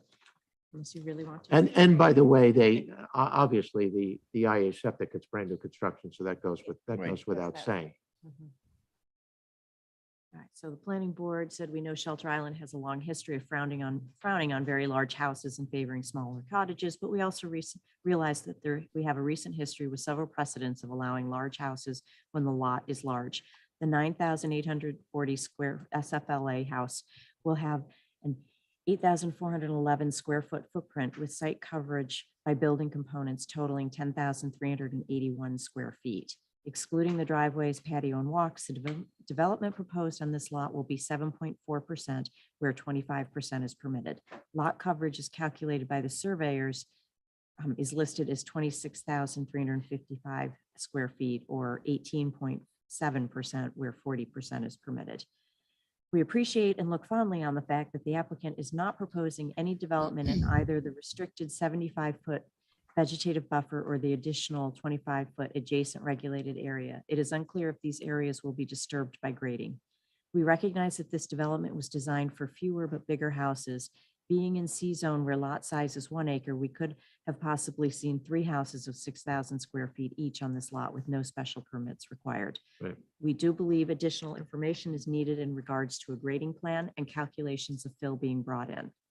The cross sections on drawings 15 through 18 indicate footing will extend below grade to within 2 feet of the water table. The applicant should be advised that no dewatering is permitted on Shelter Island. The same cross section indicates that the grade is to be built up around the structures by approximately 4 feet. The ground floor plan, page 2 of the same set, indicates a fairly large swath of property is to be elevated to 4 feet above existing grade. A more precise grading plan and calculation of imported fill should be submitted. The cross sections show that the house is to be 31 feet above new grade. Adding in the 4 feet of fill, the house will be constructed to the zoning maximum of 35 feet. As construction will be so close to the town maximum, we recommend a surveyor certify the construction height at the completion of framing and prior to further progress on the structure. A calculation of the area to be disturbed during construction should be presented. It is unclear if this application will require the submission of a New York State DEC SWIP plan. 2 driveways are being proposed, but their construction materials are not noted. If they are to be constructed with impervious surfaces, stormwater collection and recharge is required by town code. And then according to town animal control officer, reference to the ospreys being protected and the site in the tree where the nest is should not be disturbed until the birds leave in the fall. And their last comment was, we want the current and future owners to know that public has a right to walk down the beach. So just reminding people of that. And that's it. Okay. Okay. Comments from the town board? Matt? Matt Sherman, Sherman Engineering. I'm here for Rich Hogan and Pandian Landing, 3 Pandian. Again, the CAC and the planning board did a good job summarizing this project. The key portions of it hit on a couple of key spots, especially comments that those boards had. The CAC's concerns about dewatering, absolutely. The bottom of the footings are set at 2 feet above groundwater. And at 3 Pandian, what we actually did was when we had them do the test hole for the sanitary design, I had him leave a 2-inch groundwater monitoring port, and we watched it over the course of a couple of months. It was over the fall from mid-September through the end of November, and we got a pretty decent tidal range that we can expect. We're also measuring it again now that, mid to late spring to see if that's changed at all. But we set our maximum expected groundwater elevation based on those long-term observations, not just by one snapshot of the test well or the test hole that would show where the water elevation was at that time. So that's how we set our our maximum groundwater elevation. So the bottom of the footings are at about 2 feet above. The foundation itself is a 9.5 foot foundation. And I spoke with the architect, spoke with the property, the potential building owners. And the idea of if groundwater shows it to be a little bit higher than expected, they can reduce the height of that foundation. So the floor, the finished floor area will stay, the level will stay the same, but the elevation of the footings will come up if need be to stay away from groundwater so that dewatering does not become an issue. The idea as well on the height for the surveyor to certify that ridge height, that makes perfectly good sense, and that's fine. The house itself is 31 feet above the finished grade. So you're not going to have a large portion of the foundation sticking out of the ground. It's just coming up those 4 feet. That's what gives us that 35-foot maximum height for the building ridge. As far as cut and fill calculations, I will share my screen again.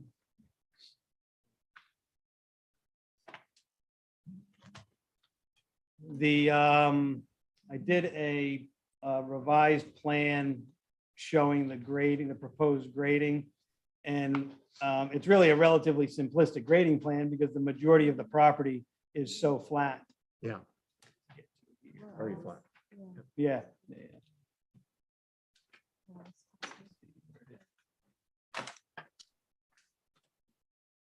Right, I might not have it in here right now, but I'll show you on the, hey, here it is.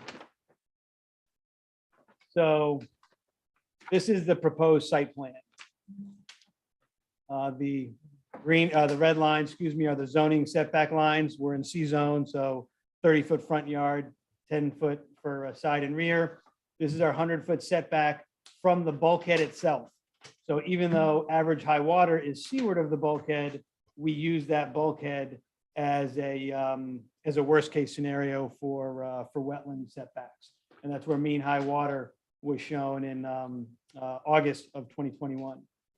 So we've got a 100-foot setback. This line that kind of wraps around the property, that's our line of clearing, grading, and ground disturbance. It's about 77,000 square feet. So it's over an acre, which means we will have to prepare a SWIP when it comes time to apply for the building permit. And what that SWIP will be is stormwater control and erosion control during construction, as well as some post-construction stormwater control like dry wells and things along those lines. The gravel driveway, there's 2 driveways on the property, one to the left, one to the right. Both will be gravel driveways coming into a gravel parking area. The stormwater control, typical, we're designing for a 2-inch rainfall as would be standard with town requirements. That tree that we were looking at is this tree right here. Yeah, so where the house is away from that tree, the parking area is not. And to be honest, until it was pointed out to me, I'm too much of a Neanderthal to notice it. So now that we know that it's there, we can make accommodations to either move it or adjust the parking area to accommodate it. So that won't be a problem. There's a series of cherry trees that are running along this northerly property line.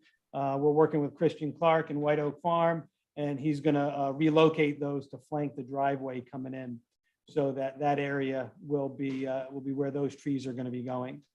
Zoysia grass for the rest of the turf grass area makes perfectly good sense. So that's not a problem at all. You've got the main house and kind of running parallel to the bulkhead. The swimming pool is on the seaward sides. And then there's a barn, which has got a bathroom in it and a game area, like, pool table, ping pong table kind of thing to support the pool area. That barn or pool cabana will not have any conditioned living space, even though it will have finished space. So it's not factored into that 9,840 square foot living area total, but it does have finished space. So What's the square footage total of that building? for square foot living area is 9,840, No, of the 9,840. additional building. Oh, the additional building, hold on, let's see. I wasn't expecting that. Thanks. It's probably right there, but I didn't Let's see, I think I've got it on the health department approval. pick it up. Oh. It's an awfully big building not to be conditioned, I'm just saying. Well, the idea is it's going to be seasonal use Right. and it's going to be wide open. So, let's see. It's just, and like, there's a tunnel to it, like it's a Yeah. integral part of the building. Yeah. So you're gonna leave air conditioning and go into sweat? There is a gym in there. Yeah, there's a gym. It'll be 120 degrees in there. I lost it. Where'd I go? There I am. I'm on. It is the nicest piece of property though on that, in my estimation. It's a beautiful Beautiful. piece of property. This is fighting back on me. I'll get you that square foot. Thanks. Yeah. Yeah, and just, I'll show you the floor plan for it, just so you got an idea. and a pinky swear about the conditioned space. Yeah, yeah. So they're gonna transplant those 8 or 10 trees that are along the property line there towards the driveway? Yeah, so they'll because- flank, those will flank either side of the driveway. Yeah, So that'll be a nice entryway coming in. it will be, because it's pretty, they're pretty nicely shaped and I saw them this morning. They just finished blooming. So I mean, I have the square footage for the barn roof. Is that what you were looking for? That'll be the same, For pretty the much, full yeah. Cabana barn? It's 1,800 square feet, So 1,820. 3,600 square feet total, well, because it's a partial second floor. Yeah, it's kind of like a loft that overlooks the first floor. Yeah, yeah, storage loft. Yeah. what I was going to say, Matt, is that the recommendations that we made back a couple of years back on the Harris house at the application of bootleggers, Oh, but there were like 13 or 14 recommendations. A lot of them would apply to this, Oh, yeah, yeah. area Yeah, too. Same thing like with those other applications we talked about earlier, the 5 gallon per minute Right. supply well, Correct. storage tanks. You know, those will be part and parcel with all of these applications, I think. Right. But we need to resurrect those and make sure Matt, that I got a question for you. Mhm. On what you currently have up. Yeah. Rectangle, 3 circles, what is that on the side of the barn? Is that, Rectangle, AC. Okay. But not for the barn. that's. AC for the house. We've got an AC. There you go. Yeah, because I know there's another one on the other You got an side. AC over but- on this side, and Yeah. you got an AC over on this side. Okay. Yeah. And they're for the Wait, main house. I talked to him about the conditioning for this because we're asking for 9,800 square feet, asking for another, whatever it is. Right, 800 square feet, 60, whatever it happens to be, what's the difference? right. Doesn't really make a difference. so. Yeah. I mean, you're doing it anyway, but. Okay, as Jim said, I think at the work session, we need to review the restrictions you put on Harris yes, and look at, see, what applies here. we'll definitely have those available. Can you go back to the first slide that you showed? Can, yep. There was a square that looked like it was hanging out over near the beach. Oh, that Oh, blue- yeah, that The blue 100 square, square yeah. foot wood deck. Yeah, the I was one? just curious about that because it looked like it was. It was on the survey. It's on the survey, yeah. Hold on. Does it exist, you mean? Blue. Mm-hmm. This here? No, No. it was like a little thing, like you drew it in.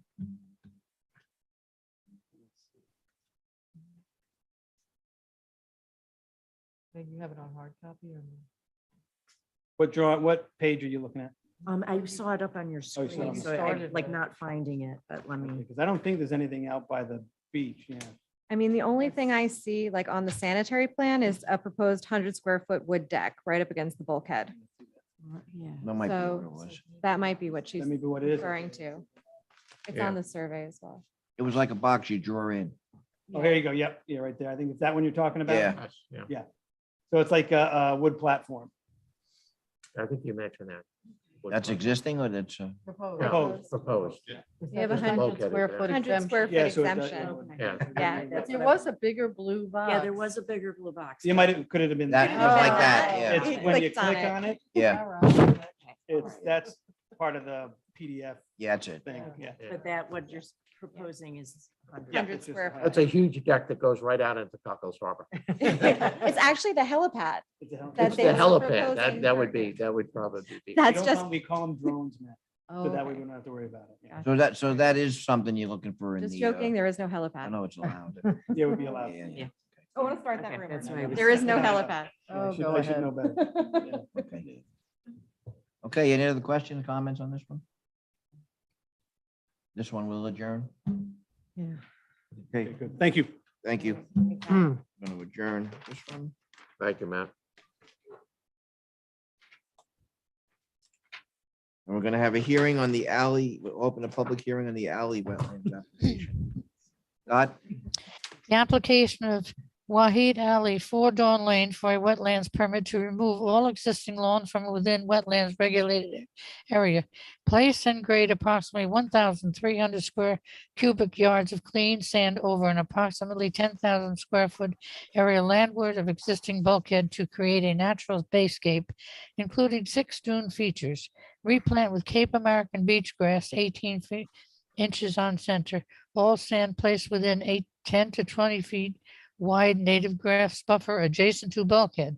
Remove approximately 121 square feet masonry steps from within proposed basescape. Install approximately 236 linear feet of plus or minus 4 foot wide bluestone paver walkway with 6-inch sand joints through proposed basescape. Replace existing 21 square feet and 69 square foot concrete existing landings with 21 square foot and 69 square foot concrete entry landings with 21 square feet and 49 square foot masonry entry landing. Replace 540 square foot pervious gravel area on water side of dwelling with approximately 1,010 square feet of pervious clamshell. Replace in place approximately 23 square foot portion of masonry pool patio with 25 foot adjacent regulated area. And replace in place approximately 351 square foot portion of masonry pool patio within 25 foot adjacent regular area with 304 square foot masonry patio, 39 square foot pervious gravel, and 8 square foot paver for a fire bowl. Replace in place approximately 33 square foot portion of masonry entry landing with 25 foot adjacent regulated area within adjacent area. And install 3 square feet of additional masonry entry landing within 25 foot adjacent regulated area. Constructs approximately 95 square foot portion of 4 foot wide wood walkway within 25 foot adjacent regulated area and install approximately 750 square foot portion of pervious gravel driveway in place of existing 728 square foot portion of existing driveway within 25 foot adjacent regulated area. You got that? Got it all, thanks. Wow. Good job, Dot. Jim? Yes, Mr. Herman, you are correct. So 4 Dawn Lane, the alley application was heard on April the 11th. There were 4 recommendations made, of which I think they yielded on a couple of them here. Number 1 was indicate fire pit removal. And I think Mr. Herman said that does not really even exist. So that's out. So that takes care of itself. Number 2 is a new irrigation system installed? If yes, indicate on the plan. Well, they were grandfathered, according to Mr. Herman, an irrigation system, but this was going to be a reduced system modified just to get the new plantings established. And that's what they were going to be, that's what it was going to be primarily used for. Hopefully I got that right. Third recommendation was to install a new Suffolk County Health Department IA system. Since the existing septic system has an unknown date, we think that system actually goes back to the 1970s, but according to Mr. Herman, there's no requirement because they're not adding to the square footage of the house, so there is no requirement. However, the CAC was pretty adamant about trying to stick with that, saying, here we have a system that's quite old, and let's even give it to, it's well over 40 years of age, could be approaching 50 years of age. And it needs to be replaced. And if it's going to be replaced, let's replace with an IA system.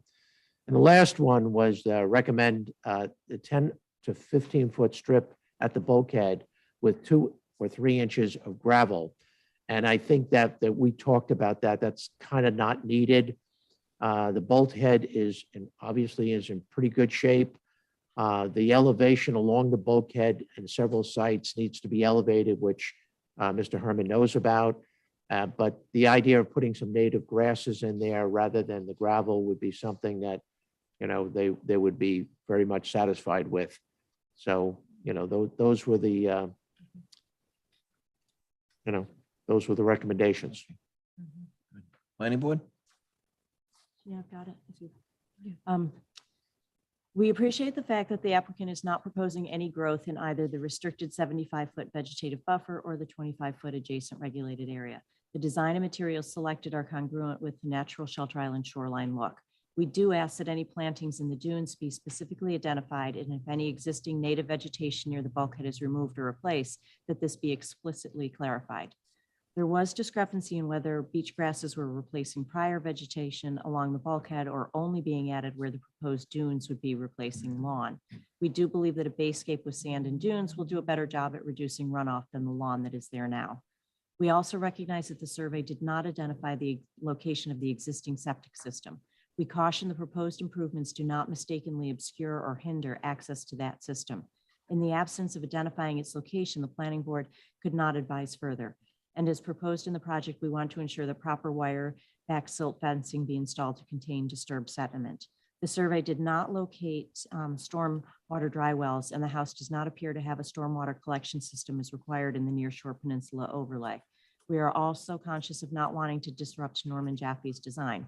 We look forward to the applicant's ideas of roof stormwater collection and recharge, possibly utilizing ground level catch basins piped to dry wells located under roof scuppers. Any irrigation or use of fertilizers to establish new plantings should strictly adhere to town code. And with these considerations, we are in favor of this application. Okay. Yeah. Rob? Yep. And I So, will say when Rob comes on that there are several members of the CAC that spoke very highly and had some very positive comments about this overall project. thank you, Jim. Yeah, on that note, most of the applications, in fact, let me just try to get this plan up here again. It says disabled participant screen You can share. go. She's She's fixed it. released. Let me try that again. There you go. Looks like it's coming up. Yep. So, most of the applications that the town board receives for these wetland applications includes, proposal to add some kind of structures to the wetland regulated area, which then must be accompanied by some type of mitigation for the additionally proposed lot coverage, impervious surfaces, house footprint, SFLA, et cetera. But really here, this application is a mitigation application on its own. It proposes the removal of all of the pre-existing lawn area that's located within the 75-foot vegetative buffer in favor of a proposed natural basescape consisting of sand and native vegetation. So we did hope and expect the application would be well received. It is similar to an application, Vicky Cardero's, the landscape design person for the plan. I think she's there with you tonight. We did this on an Adler property years ago, and it really did turn out very nicely. Currently, there is only a 10 to 20 foot wide planted buffer adjacent to the bulkhead, which will be maintained. I understand there was some confusion about the plan in that regard. So just for clarification, that 10 to 20 foot currently planted buffer will in parts be elevated with the proposed dune formations, which will be planted with beach grass. But to the planning board's question, the rest of that 10 to 20 foot wide area adjacent to the bulkhead will remain planted or be replanted as needed with beach grass as well. So it's not just the dune formations within that area. So the short story there is there will be no reduction in the area of the existing grasses within that 10 to 20 foot swath adjacent to the bulkhead. As also noted in the planning board's report, the paths that are proposed throughout the newly established base gate will be designed to be impervious, and the existing pervious gravel bed that's situated on the water side of the house will be replaced with a pervious clamshell bed that's roughly twice the size to capture and recharge stormwater on the seaward side of the house. This is an existing feature. So as part of the basescape design, Vicky's just really making it larger. And as the planning board report points out, more harmonious, I guess you would say, with the shoreline, coastal environment there, and with the style of the proposed landscape design. There is also some in-place replacement of existing patio and entry landing surfaces, which currently exist and extend partially into the adjacent regulated area. One of those areas will be partially replaced with pervious gravel. There's 2 existing concrete entry landings within the 75-foot buffer that'll be replaced either in place or with a smaller size paver stones. And the portion of driveway to be replaced within the adjacent regulated area will be replaced with pervious gravel. The planning board and CAC both had questions about the site irrigation. And Jim, you alluded to my answer earlier. Vicky's there and can provide probably a more detailed and accurate answer than I can if you wish, but it's my understanding, as I reported when we spoke at the CAC meeting, that there is currently present a legally grandfathered system, which I believe Vicky has a certificate for, that is going to be need to be modified. A lot of spray heads will be replaced by misters, drip lines, etc., that are going to be needed to establish those proposed plantings throughout the proposed basescape. But then after the first year, my understanding, and she can correct me if I'm wrong, but my understanding is that there'll be a net reduction in that existing grandfathered system, as obviously the removal of all of that turf lawn, the replacement of that turf lawn with the sandy basescape area will significantly reduce the need for irrigation throughout that area. With respect to stormwater outside the clamshell bed plan, we didn't really address that because this is not a dwelling application. There's no proposed renovation of the house connected with this application. There's no expansion, etc. So the plan just didn't address that. And on that note, that was the conversation that Jim mentioned we had with the CAC regarding the potential septic upgrade, where what I was arguing at the CAC meeting is that, this is really a great application that comes to the board as a landscape restoration, the 75-foot vegetative buffer. And the sanitary upgrade would typically be related to some sort of, renovation, improvement, expansion, something having to do with the house, which just is not before the board. It's not, part of this application. So we were, certainly hoping to avoid that kind of, again, what I would consider sort of an unrelated imposition. I mean, I certainly understand the thinking behind it. It would be great to have an upgraded sanitary system in connection with every renovation project on the island, but I would argue that there should be some nexus, some connection between, the proposed conditions and the scope of work that's actually before the board. So that was my thought on that. Yeah, I just want to comment on that, Rob. And I don't disagree with that. I think the committee felt just that there was so much ground being disturbed, for all this stuff that, with the age of the existing system, that it would be a shame not to be able to capitalize on that at that moment. I will also say that Mark Capolino, who works for Cornell Extension, called this application a blueprint of what we should be doing throughout the island. I mean, he applauded this application. He said it's probably the best application he's ever seen come before the CAC, spoke very highly of it. My one comment to you is that after all is said and done, whether you put in a new IA system or not, or whether the board requires it or not, maybe your applicant would like to have those pictures taken of the property and disseminated as something we should surely be trying to sell to other people around the island, because I think this landscape renovation is on a scale of 1 to 10 is probably an 11. Thank you. Well, I appreciate that. I'm sure Vicky does as well. Vic, did you want to address us? You want to come up? You want to say anything? Just that I will mention the grandfathered irrigation system is If you presently, could just move the mic a little closer, because there's people on Zoom. sure. It's presently, the former owners, it was 9,000 gallons per use. So if they used it 3 times a week, it was 27,000 gallons of water. If it was 5 times a week, 5 times 9, 45,000. We've reduced it by 1/3. What's grandfathered in is 70 rotary heads and 2,200 linear feet of drip.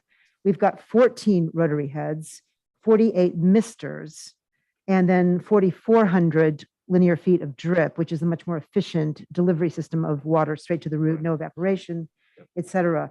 I also designed this as primarily 95% drought tolerant once it's established. And I always, on all of my jobs, after Hurricane Sandy, it was such an instructive event. And everything I've done since then, most of my clients are waterfront, and I specifically approach every job like this with salt tolerant, air tolerance, and water, drought tolerant. So 95% of the plants are meant to be drought tolerant. So I like to train the plants from the get-go to rely on less water. It makes me insane driving around and you see irrigation systems on when it's raining. We're upgrading to a smart system, the HydroWise system, which has moisture sensors, rain sensors. I can control it on an app on my phone. I could be in Italy and control it. Shut the systems down, at 4 o'clock in the morning, whatever. It's a highly adaptable irrigation system. And once the material is established, I hope to not use it that much even to begin with. Vic, would you have any idea if we're going from 9,000 gallons per use to? To 6,000 per use. Cutting it by a Yes. third. And that's even during the establishment period? It depends on the weather. Mhm. If we go into 6 weeks of drought in July and August, I may have to put it up a little bit more, but a lot of the plants, they're very small plants. There's a garden, a walled garden off the tennis court, and they're perennial. So they're very tiny plants that'll go in. The trees will need a little bit more, but it really is weather dependent. Yeah. But Good I news am, is it's supposed to be a little bit wetter summer this year than normal. that's what they always say. They Well, said that no, last they- year. No, I know, but they said that last year, and we had a pretty significant drought last year. So it really is. And then this weekend, the city's what, 90? We're having a heat wave already. So that's, so it's a significant reduction of the existing grandfathered irrigation And system. it probably in the long run will be even more because the turf, they're probably doing 2 or 3 times a week. Mhm. And I- you'll be doing. If that, the part facing the water it would be the windiest and we don't have to irrigate Yeah. that. And we have the block of the house. So, and it's much more protected and shadier. So I don't like to overwater a lawn. I like to encourage deep roots on the lawn and, all of that. So How are you going to control wind erosion with the sand dunes while they're getting established? Do you In have the dew flat bedding or? in the flat section of the sand, we have the geo cells. Oh, okay. And where they have a little bit of crushed gravel in it and then Mhm. topped off with sand. So that's the flat areas. The dune part, there's always going to be migration of Right. sand. And when that happens, like at Adler's, that happens, we just, we're there every week maintaining it. We just rake it back. It's pretty, we have a clamshell base. Presently, there's stones off the house foundation everywhere. We're replacing that with crushed clamshells. There's no edging to it. So it just migrates from the crushed clamshells into the sand and just very naturalistic, and once that sand migrates to the clamshells, it will migrate back. It's just a natural basescape. Okay. not trying to keep it tidy or manicured or anything like that. And I will plant some things that are sand tolerant, like limonium, which is called a sea lavender, and it can repeat. And so we'll get, spot plants of things like that within the dunes and see what happens. It'll be a Darwinian battle. All right. And my other thing is just maybe locate the existing sanitary system so that you don't end up putting a large dune right on top of it. Oh, if it's you not have anywhere problems or near there. anything. Yeah, it's not Okay. anywhere near it. It's Just, not yeah, in the make sure sand you know area. where it is. Okay. Yes, no, I know where it is. Okay. Yes. Cool.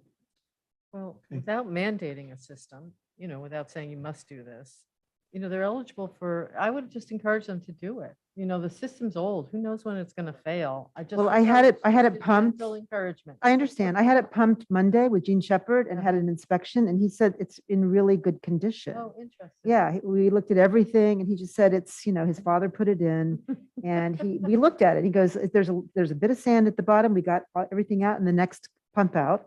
It'll be perfect. So he said the inspection was, he gave it a thumbs up. And additionally, originally the house was 8 bedrooms, and they repurposed, one's an office and one might be a gym or something. I don't really know, but there's only 6 bedrooms now. So there is a reduction of from 8 to 6. Yeah. Good.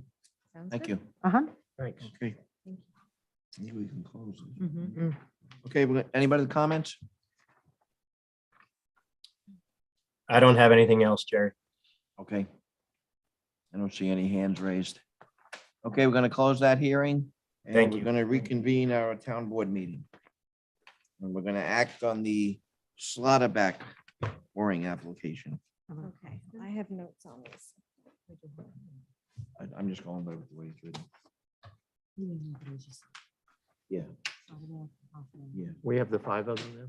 Yeah, here. Well, everything is actually- Take the I'll top one. take one and pass it down, and they have notes. So if the latitude, longitude change or something, I've made Okay. notes. So those are Oh, the ones. thanks. Thank you, thank you. Got it. Have it hand. Okay. What happened Oh, to right. What happened to Hoffman? Oh, I- you got I- it. Okay, got it. I have Hoffman. Okay. Never mind. All right, so I'll go first. Yep. Whereas Oscar T. Slaughterback, 43 Winthrop Road, has petitioned the town of Shelter Island for permission to install a mooring in Deering Harbor at a location designated as latitude 41.08496 degrees north and longitude 72.34345 degrees west. Said location was formerly occupied by the D-2699 Young Mooring, with the stipulation that the mooring be at least 2,000 pounds. Is that correct, mooring, or is there an anchor or weight or something I'm supposed to specify? Is it 2,000 pounds? 200 pounds. I'm pounds. sorry. That's My LB looks like a 0. 200 Wow, pounds. that's a ton. Whereas a public hearing was duly held on the 20th day of May, 2022, for all interesting persons to be heard in favor of or in opposition. Now therefore be it resolved that the town clerk is hereby authorized to issue a permit for the aforementioned installation. So moved. Second, All those in favor? aye.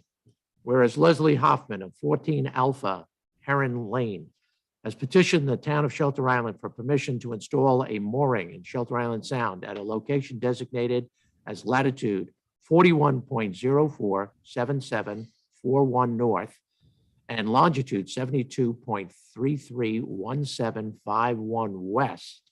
And whereas a public hearing was duly held on the 20th day of May, 2022, for all interested persons to be heard in favor of or in opposition, now therefore be it resolved that the town clerk is hereby authorized to issue a permit for the installation of a mooring in the Shelter Island Sound at a location designated as, and I read them, just read them, okay? So moved.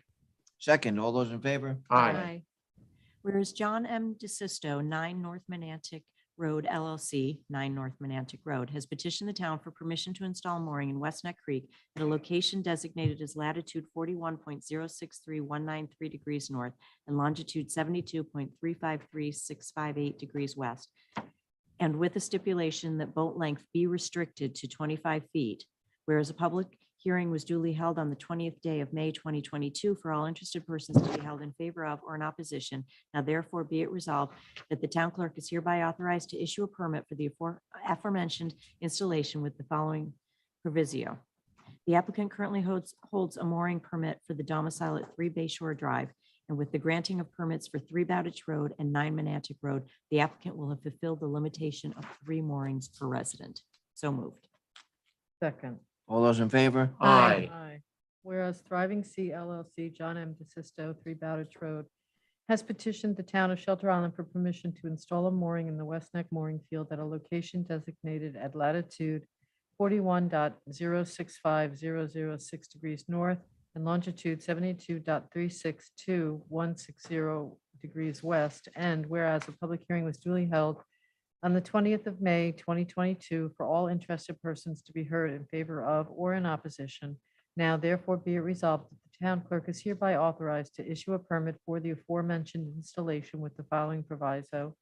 The applicant currently holds a mooring permit for the domicile at 3 Bayshore Drive. And with the granting of permits for 3 Bowditch Road and 9 North Monantic Road, the applicant will have filled the limitation of 3 moorings per resident. So moved. Second. All those in favor? Aye. Okay, two quick notes before we open the meeting to the public. One is we have another batch of COVID tests we picked up today.